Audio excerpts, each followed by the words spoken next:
Right. Well, I want to talk a bit about Heart Chapter 3. Excuse me, probably not the best time to be cleaning up. I'm just looking for the book. Ha! Reality TV. There.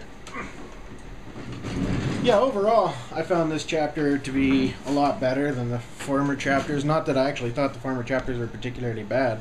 I just really kind of liked this one. That being said, I do have some issues with it. Perhaps not serious ones. Almost more semantic than sort of real, if you know what I mean. I want to talk a bit about some of the stories. In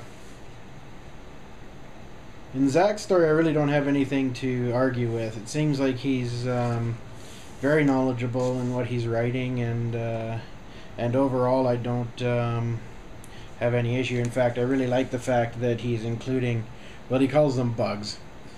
That's a entomologist's pet peeve, just because not all insects are actually bugs. But you know, pushing that aside, because I mean, talk about your semantic arguments, right? He talks about bugs and plants, and you know, two of my favorite things, and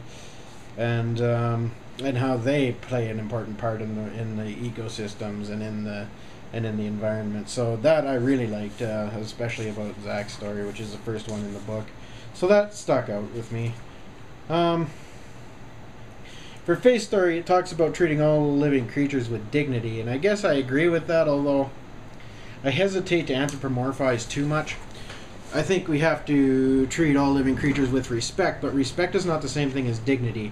Dignity, I think, is very much a human construct, and I'm not sure that we need to treat them with dignity as if we're going to hurt their feelings, right? We're probably not going to hurt an insect's feelings. That doesn't mean we shouldn't treat them with respect.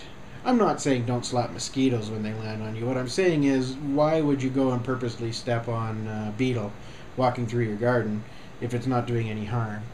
You know, that's respect, though. That's not dignity. And I guess I take exception. Like I said, a lot of my arguments with this chapter are, in fact, semantics.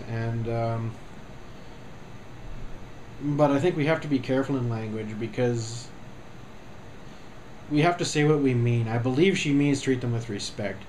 Dignity does not mean the same thing as respect, and I guess that's what maybe caught my eye in that particular paragraph from Faith's story. Beyond that, it's another reasonably good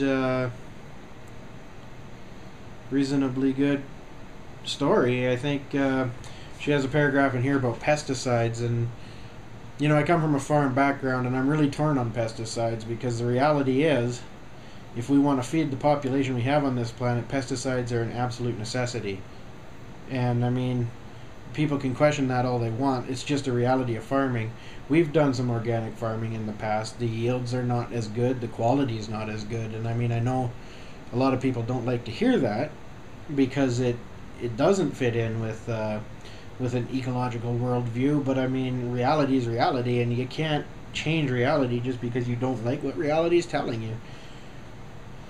Do pesticides have issues? Well, without question. And I'm not sitting here trying to blow sunshine up people's ass saying pesticides are good, pesticides are good. Pesticides are not necessarily good, and they should be used sparingly. And we do use them sparingly. We spray a lot less than most of our neighbors, but we do spray. And without it, you can expect a 40% drop in yield because of weed control. And I mean, it's one thing to say you don't need to spray your lawn. It doesn't matter if there's a couple dandelions in your lawn, and that's true. But when you're producing food, a carpet of dandelions means a significant reduction in crop yield. And the crops we grow are all food crops. We don't have anything that we sell for ethanol or anything like that. So I am torn on the idea of pesticides. On one side, I agree. We shouldn't spray them on lawns and stuff like that. On the other side, I think it's a bloody slippery slope if we ban them on agricultural land.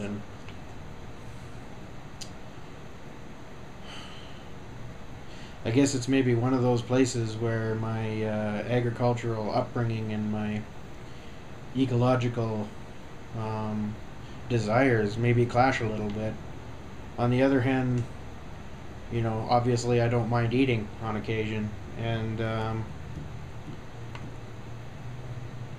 that may involve some use of pesticide, and perhaps we should be focusing on using pesticides that are less damaging to the environment as a whole, things like glyphosate and stuff like that, preceding, because glyphosate's a defoliant, but it kills pretty much everything.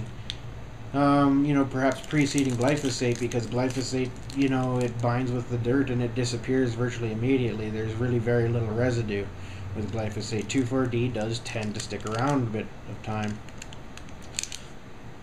And it does have some health consequences, although its health consequences compared to other things are really not very bad. But Faith ends with paragraph, we need to give them the best education possible. And of course she's talking about the students of today, because they're going to be the industry leaders and politicians of tomorrow. And I mean, it's very cliche, but it's also very true, which is why I think it bears some reflection here. So yeah, in the interest of time, I'm not going to go through too many, so I may just focus on the first few,